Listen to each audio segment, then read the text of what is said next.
rainy day like today, it's not raining in Colaba, I hear, but here in the suburbs, it's raining quite heavily. We dream of going on a voyage and a voyage to places.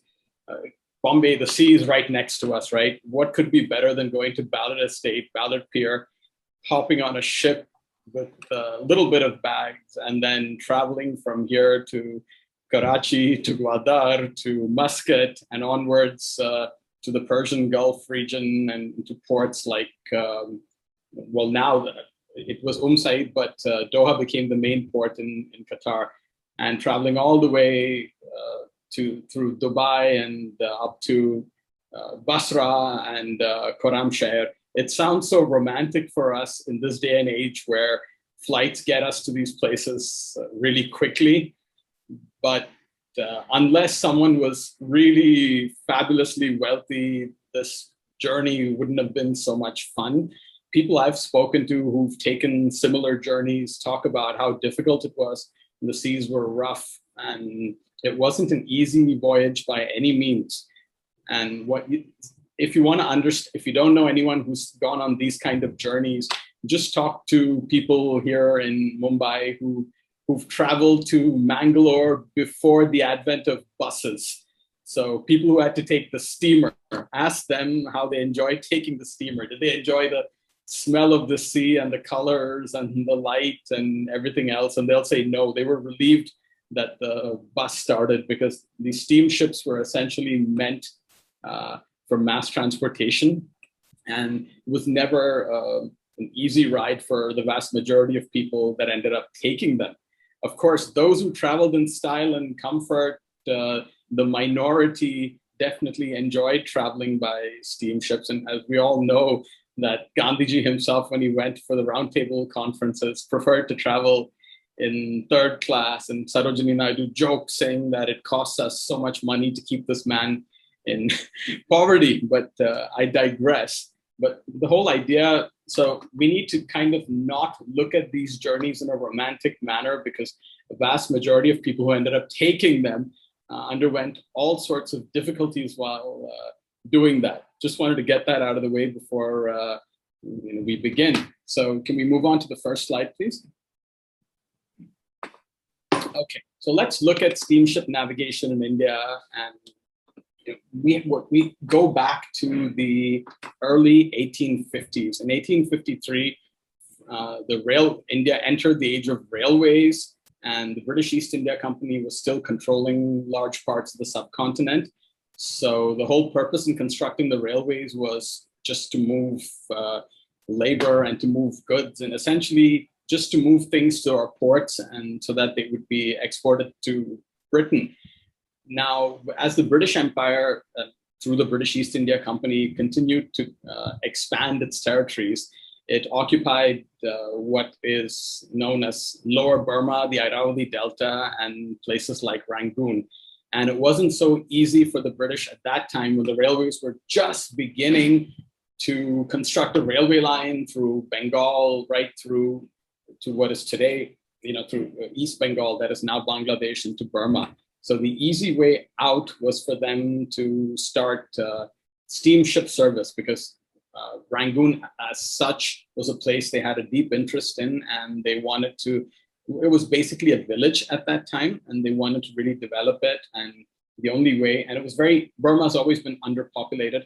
So they wanted at that point of time to be able to get both mail and also people across, so that, because a lot of the infrastructure you see in modern day Yangon, as Rangoon is called, was built by Indian labor. So who is this gentleman whose photograph that you see out here? William McKinnon. He's been given the title of Sir and First Baronet. So if you go through British titles, he was pretty high up there, an industrialist who really helped build the British Empire. And with the growth of the East India Company and with the growth of the empire, his empire also started to grow. This is a man who was born in Scotland, and when he was in his early 30s, he moved to areas controlled by the East India Company. So he lived in different parts of undivided Bengal, and he worked with his partner, that is Robert McKenzie, who came before him, and he was his schoolmate. Apparently, they knew each other from the time they were kids in a Scottish school. Now, there's a contested legacy about both these gentlemen because a lot of things come out why McKenzie actually came to India in the first place. And he was supposed to take it. He wanted to have a piece of the pie of the opium trade, and he didn't succeed much. So what happened was they decided essentially to start supplying settlements in areas where you had a European population. So they operated ships that would bring both certain imported food products and other food products. They would move them around. So they started the Mackinnon-McKenzie company in the 1840s and the early 1850s. And they were quite successful at supplying places that had a European population. So the real opportunity for them came in 1853, after the railways began, when the East India Company put out a tender for a mail service from Calcutta to Rangoon. And Calcutta essentially was a city that was completely controlled by Scottish business interests. So these Scots managed to win this contract, and they started this service in 1856. And there was no looking back for them. The company they started was called Calcutta and Burma Steam Navigation Company. Burma with an H, sounding the old British style, making Burma sound even more posh. And I think many old companies had the H when they spelled Burma. So they started these services to Rangoon. And I'm going to just put one link, and you can read more about that, since this is not the main topic our discussion today. So this was an absolute success, this ferry service, because the mail that came from London then was transported by ship from London to Bombay, was transported by rail, and then it went by ferry from Calcutta to Rangoon. And this company, which expanded over the next few years, they were really making a lot of money because they almost had monopoly rights initially with ferries to Burma from different Indian ports. And what happened was, a year after the steamships were launched, we all know what happened. We had the Indian War of Independence, which the British called mutiny. And these two gentlemen, who were by no means friends of India, they decided they helped the British out because these steamships they were sent to Colombo, which is very much in the news today. And so that British reinforcements, soldiers and weapons were transported on their steamships from Colombo to Calcutta, and they helped put down what they called this rebellion. And this played a really big role in helping the British win that war. And after that war was over, of course, India became a crown colony completely, and the company no longer controlled India. So what happened was, once the 1857 War of Independence was over, ferry services started from Bombay to Calcutta. And by 1862, the company that controlled all this, this Calcutta and Burma steam navigation, became the British India Steam Navigation Company, BISN for short. And they began to operate a service from Bombay to Calcutta via Galle, because Galle was the most important port in Sri Lanka at that time. Galle had all the facilities that Colombo didn't. So this steamship that left from Bombay would carry all sorts of people to Galle. Many army officers, many civil servants, British officers traveled to Galle, got off, disembarked. The first set of pilgrims Buddhist pilgrims got on from Galle onto the ship and traveled to Calcutta, where they went to Bodh Gaya and stuff. And similarly, the people would head back from Bombay to Calcutta again, from Calcutta to Bombay on these steamships that were operated. And this empire only continued to grow. And by 1862, services were launched to the Gulf. Now, obviously, the Gulf region at that time wasn't wealthy. These terms like first world, second world, third world, and a term briefly called the fourth world was used for the Gulf sheikdoms in the 20th century. But at this time, these places were just I mean, they were nowhere close to being as developed as they are right now. And they were strategically important because these were important ports on call on the way to India. But the first people who traveled on these services were Muslim pilgrims who went for the Hajj, people who went to Karbala and other places that are important for both Shia and Sunni Muslims. A lot of Indian traders, particularly Gujaratis, and they traveled on these ships from Bombay to the Gulf. And also BISN managed to expand all the way to Africa.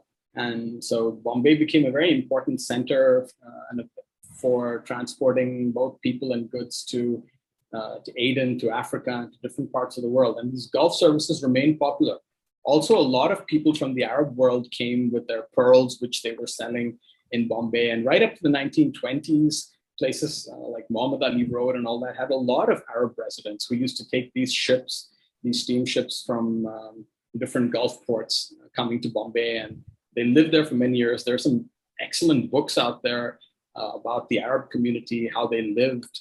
And a lot of effort being made these days to try and find out about some of their descendants, because some people ended up marrying Indians and they maintain some of their Arab traditions. And it's something that we really have to look deeper into.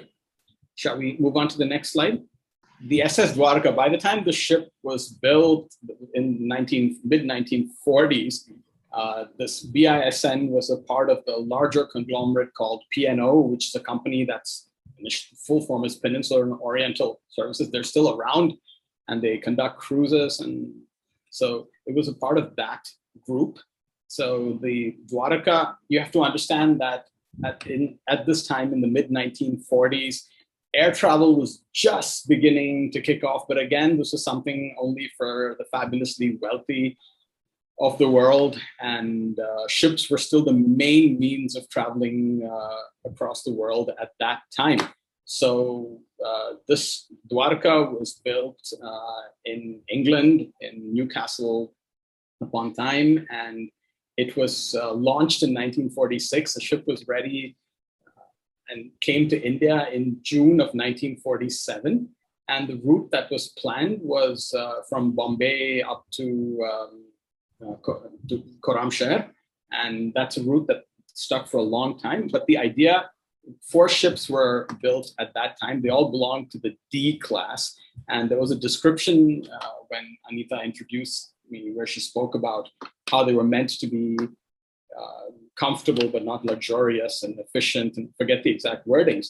But these 4 ships that were built of the D class were the Daresa, the Dara, the Damra, and the Dwarka. And the whole idea was these ships were used for a mixed purpose, in the sense they carried both freight as well as transported passengers. Excuse me. And what they did was they were partly refrigerated areas, so vegetables and other perishables were sent. They were supplied from India and supplied to these Gulf ports. And again, initially, the people who were going on the ship weren't laborers or the working class or something, not when it started, but also traders and small-term businessmen. And a lot of that traffic, if you look back at the records, were people who were coming from the Gulf countries to India, because there were still people, Arabs trading, selling pearls and other things here. So it still didn't become the ship of dreams at this point of time. And then, of course, we know what happened in August of 1947. But before getting into that, let me also talk a little bit about the ship. And it essentially did have some space for luxury travel. There were 13 seats in 13 berths in a first-class cabin. And these first-class cabins were quite luxurious. They had their own bathrooms, and all tickets included meals. So, but of course, in first class, you got the best meals. There were 41 places for second class, and second class were essentially dormitories with bunk beds. They were fairly comfortable. And then you had 1,050 places for the deck class, okay? This deck class essentially is just room up on the deck where you had to take your own bed sheets and small mattresses and just sleep out there because it was essentially nothing but floor space.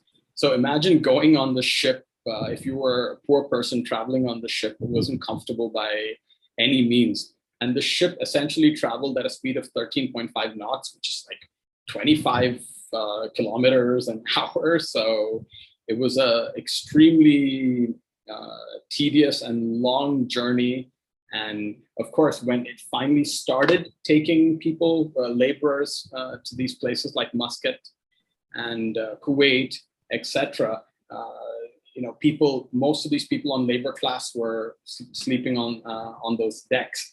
And unfortunately, fortunately for them, not everybody had to travel the entire extent. As you can see on this map, the ship went from Bombay to Karachi, then to Gwadar. At that time, that was controlled by the Sultanate of Oman, then to Muscat, and then it headed over to Bandar-e-Abbas, and then on to the Persian Gulf, Dubai, and then Said, and then traveled onwards to, north of Qatar, and you can see it going up all the way to Kuwait. And Basra is not shown in this map, and up to Khurramshahr. So there were 2 trips to Iran on this route. So this 15-day route, which was quite tedious, very few people actually went. I think the only people who went from start to finish on this were the crew. There were about 122 members of the crew, and this included cleaning personnel, included the chefs. Initially, the chefs on board were from Bihar, and you had a separate kitchen for vegetarian and non-vegetarian food, and the canteen was downstairs. And of course, for the luxury segment, you had Goan chefs who were renowned for for how well they would cook continental cuisine. Okay, now the India-Pakistan equation is extremely important because I mentioned that in June 47, the ship began services from Bombay. So within 3 months, the subcontinent was divided. And this was one of the ships that was very popular at the time because refugees were moving from both India to Pakistan and from Pakistan to India. Of course, we all know that Bombay didn't have the kind of violence that Punjab witnessed, but there was quite a bit of violence here from what we read from Manto's writing and newspaper reports of that time. So from Bombay, quite a few Muslim families traveled on the ship across to Karachi. And from Karachi, initially, people who lived in southern Punjab, Sikhs and Punjabi Hindus, it was unsafe for them to travel through the Punjab border. So they would travel south to Sindh, and from Karachi, take this ship. So quite a few people, it's not just Sindhis and people from west coast of India who used this. And also, there wasn't a lot of Sindhi people, including Mr. Ram Jethmalani, maintained his business interests in Karachi long after the partition. I think he mentioned that right till the early 1950s, he maintained business interests. Quite a few Sindhi families in Bombay, the well-to-do families, handed over their businesses to close friends and acquaintances and did a bit of back and forth traveling. And India and Pakistan didn't have a visa system in place till 1952, according to Wazira Yaqub Ali Zamindar, who's written a great book about, it's called The Slow Partition, I think. So until 1952, people did travel between these countries without a problem. And even till after that, till 1965, it wasn't difficult to get visas. There was a Deputy High Commission of India in Karachi. I mean, initially, because it was the capital, you had the High Commission there. Then there was it was downgraded to a Deputy High Commission. You had a Pakistani consulate in Bombay, although they didn't have a fixed place. They operated out of hotels. And so it was fairly easy to travel right up till 1965. So it was one of the popular means for travel between the two countries. Now, before I talk about the next thing about the working class, there's one thing that some people here who are retired naval officers may know.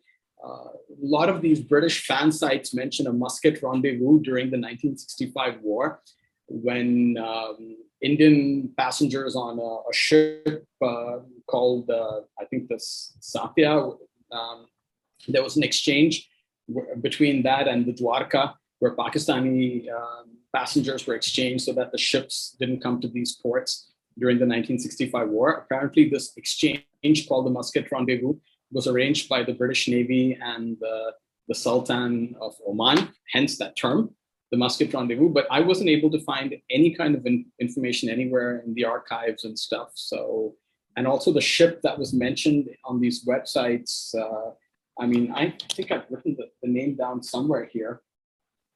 Yeah, it's the Santhia, and that ship was, maybe they got the name of that ship wrong because it was sold to a Japanese company and dismantled well before the division of India.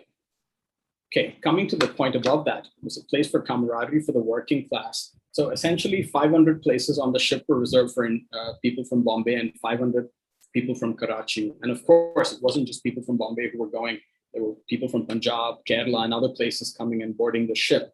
So a lot of times, the enmities that existed between India and Pakistan, as soon as people met on the ship, these things just didn't exist because they had a common cause. These were people looking to escape poverty and find good opportunities in virtually another world. So there were a lot of cases of people, of friendships being built on people meeting people who were going to work for the same company, because many times the agents from the Gulf that arranged for workers, arranged for a particular number from India and from Pakistan, and these people came on the same ship. This was a place for camaraderie and for relationships to build. And there are no reports of any kind of violence or friction that took place between Indians and Pakistanis. In the Scroll article, which I'm sure Anita shared with you, do mention a case of some Somalis who got violent because they were not happy with the food that was provided to them. But I don't think that, I mean, there weren't any reported incidents of any kind of aggression and, between Indians and Pakistanis. So the steamship service was discontinued as well during the 1965 war and again in 1971 briefly. And reports indicate that initially when the service was started again, it skipped Karachi, and of course Gwadar was off the main route for a long time. Right now, talking about this, I mentioned that the ship traveled at a speed of 25 kilometers per hour. So this 883 kilometer ride to Karachi, to take anything between 35 to 40 hours. And obviously it wasn't something that was extremely comfortable, but people still did it because, I mean, a lot of times I knew a family here where I live in Andheri, where the family was divided between the two countries and they still arranged second cousin marriages. So these people, they mentioned to me that they took this ship right through the 1970s. And they say it wasn't cheap because they said in cabin class, they remember paying 600 rupees for a ride to Karachi, which included the food. But that for that time, for the 1970s, that figure seems to be, it seems to be a lot. Maybe they don't remember right, or maybe it really was that expensive, because I know of doctors in the 1970s who had a salary of 300 rupees a month or something. So just for sleeping space on a deck to go there, I'm not sure how that was. Okay, so I spoke a little bit about the discomforts and all that of traveling on the deck. So there are a couple of accounts of people who traveled in complete comfort. So I'm going to read out bits and pieces of an article from the New York Times in 1961. I was able to dig this out of the archives. It's written by a journalist called Marion Stelling, who's written quite a bit of travel articles. So just here's a few passages. There's more than one way for East to meet West, whatever Rudyard Kipling said. For Americans dreaming of the Orient, one of the most novel ways would be on a voyage from Khorramshahr, Iran to Karachi, Pakistan. This can be accomplished in one of the 5 vessels of the British India Steam Navigation Company in regular service between these cities and ports en route, and on indeed from Karachi to Bombay, India. Some of us have pioneered this course. Now, this article was published on January 8th, 1961. So she mentions that that there were flights available. Goes on to say 3 international airlines, KLM, BOAC, and SAS, fly to Khorramshahr from Rome, and Beirut from Amsterdam, London, and Copenhagen, respectively. So the idea for them was to fly there and then take this ship onwards to India. And this article describes a 10-day cruise as a restful one down the Persian Gulf through the Strait of Hormuz into the Arabian Sea. says there's opportunity to view the sharpest kind of contrast of civilization, ranging from the ancient feudal sheikdoms of Arabia to the modern economy of petroleum with its fantastic production of wealth and its stark complex of mechanization. All this is unavailable on the more customary air flight to India, measured in hours instead of days, with its hurried binocular view of these relatively unknown and exotic Middle Eastern lands and seas. En route, the vessel touches at Kuwait, at the island of Bahrain, both prodigious oil centers, as Umam said, on the peninsula of Qatar, at Dubai on the coast of crucial Oman. Then she crosses the Strait of Hormuz to the Iranian port of Bandar Abbas. From there, she slips southward through the Gulf of Oman to the beautiful town of Muscat, onto Gwadar, and so through to the Arabian Sea to Karachi on the great subcontinent of India. Bombay lies to the south. Now, this article, the journalist mentions both Dwarka and the Ressa. Combination cargo and passenger ships, they offer a choice of Indian or Western food, have very comfortable state rooms and public rooms with a dining salon, lounge, and separate smoking room bar provided for passengers traveling first class. Dress aboard is informal. The British ship's officers attire themselves during the warmer months in tropic uniforms, white shorts and shirts. And there's some interesting insights that are made here. For example, from Kuwait. At the first port of call, Kuwait, the local sheikh himself with his retinue often comes aboard, bringing his hooded falcons to tether on the deck rail. At port after port, shrouded women and long-robed men, their costumes varying greatly in color and pattern, from one place to the next, clamber on deck from heavily loaded barges to travel steerage. Hamals or porters lug into the ships not only the Arab passengers' food and bedding for the voyage, but radios and phonographs, cages of pigeons, bicycles, electric fans, cooking stoves, parrots, copper cauldrons, sewing machines, silver and brass inlaid chests. Peddlers come from shore in small craft, circling the ship to call their wares and passing up food and curios in baskets tied up to ropes thrown to passengers on deck. The article goes on to mention Dubai and the bazaar under a thatched roof, the fish market by the shore, the tall building shading 3-foot wide streets make this one of the high spots of the cruise. Another interesting thing that's observed in this article is about the choosy beggars. In the bazaar, beggars cry out for bakshish, alms, but they will not accept the Indian rupee coins that are used aboard ship, hence available to passengers at a value of roughly 20 cents. It appears that only the Gulf rupee is current in Dubai and the Indian variety is rejected in the community. So I just put a link about the Gulf rupee, a currency that was introduced by the Reserve Bank of India, specifically to stop India losing foreign exchange. And there's a whole detailed article talking about this. It was just interesting, though, that the beggars wanted only Gulf rupees because Indian rupees were no longer legal tender there at that time. As we all know, the Reserve Bank of India was the banker to many of these Gulf states for a very long time. And this article goes on talking about a little bit about Bandar Abbas and about Muscat. And this is what it says about Muscat. Situated in a tiny cove ringed with black mountains, Muscat is still a sultanate. A special visa is required in order to go ashore here and wander through the narrow streets that press down to the sea. These same streets are illuminated at night by a law ordering everyone abroad to carry his own lantern. In the summer at Muscat, the mercury reaches almost incredible heights. Even in this comparatively moderate season in which we were traveling aboard the Daresa, the harbor of Muscat seemed uncomfortably hot. Before us rose the rectangularly shaped houses of the port, their pastel colors vivid against the deep blue of the Gulf. So this article goes on to describe other characters and interesting people, and this is obviously something written from a position of privilege and sticking to the theme of privilege and luxury travel.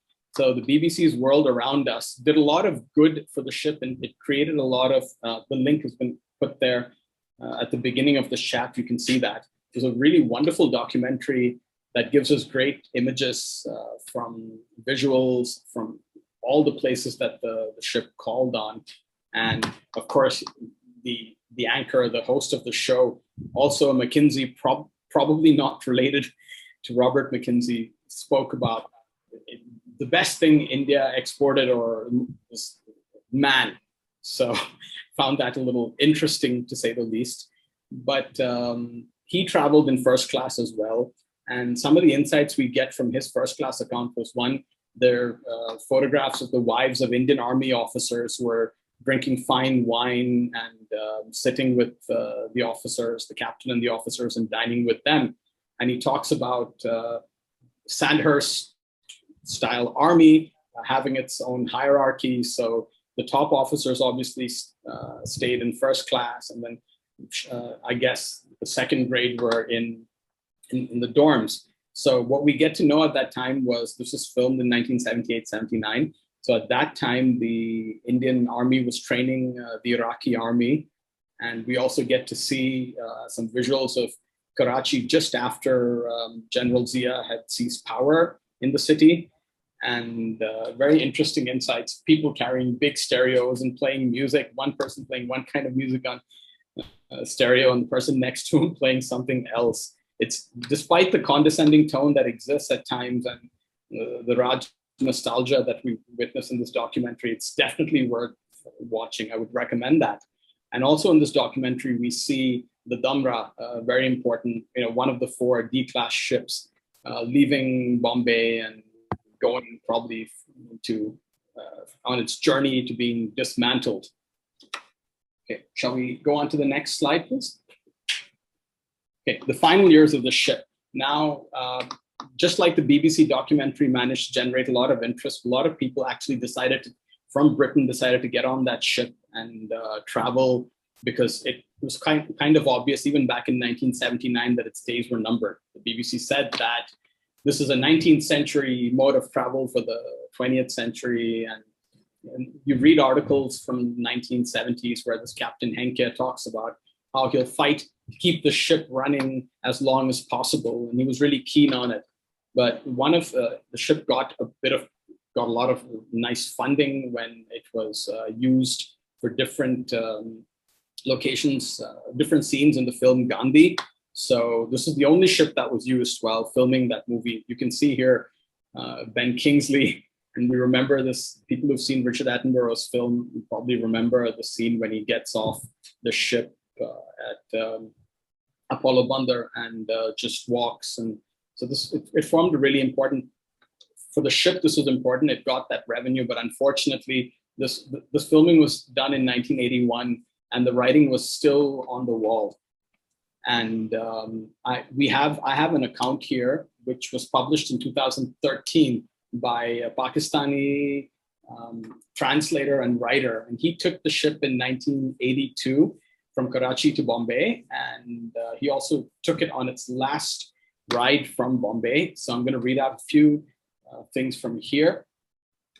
Dwarka was one of the 3 ships that sailed between Karachi and Bombay. The other 2, Saraswati and Sabarmati, had completed their lives and had been taken off from service. Dwarka had been serving for the past 50 years, taking mostly laborers from Kerala and small businessmen from Bombay and Karachi to Kuwait and back. And yes, some foreign tourists as well. So he ended up meeting some French tourists on board who were really thrilled about trekking in the Himalayas. And he said that he also expressed his excitement. So they said, hey, why don't you join us then? And then he had to explain that he only had a visa that allowed him to go to 4 cities. So here he writes, the only possible explanation they could come up with was perhaps then Bombay and Bhopal were city-states authorized to issue visa to foreigners, although they'd been given visa for the entire place called India. It could only add to their astonishment that the cantonment areas of even these cities had expressly been declared out of bounds for me. Another interesting thing, and this is another Pakistani friend I spoke to who took the ship to Bombay, told me about the fact that middle-class people from Karachi enjoyed getting their alcohol on board the ship and loved having beer on the deck. Soon after the excitement of watching a port go back in the distance for the first time in one's life was over, my attention was drawn by the open shutters of the ship's tuck shop out on the deck.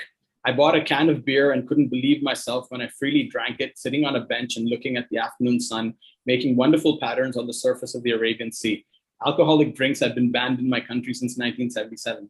Another desperate attempt of a supposedly liberal left-of-center government to retain power by bowing to the whims of religious fanatics. In the words of the great cartoonist and satirist Yusuf Lodi, if you ban alcohol, it doesn't disappear. It just becomes more expensive and out of reach of ordinary citizens like you or me. So this man's journey took 40 hours. And if the ship actually traveled at the speed of 25 kilometers an hour, they should have made it to Bombay in 35 hours, but there were a lot of other factors.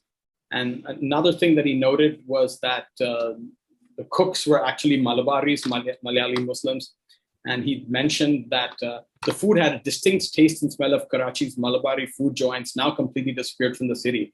And the ambience matched the food.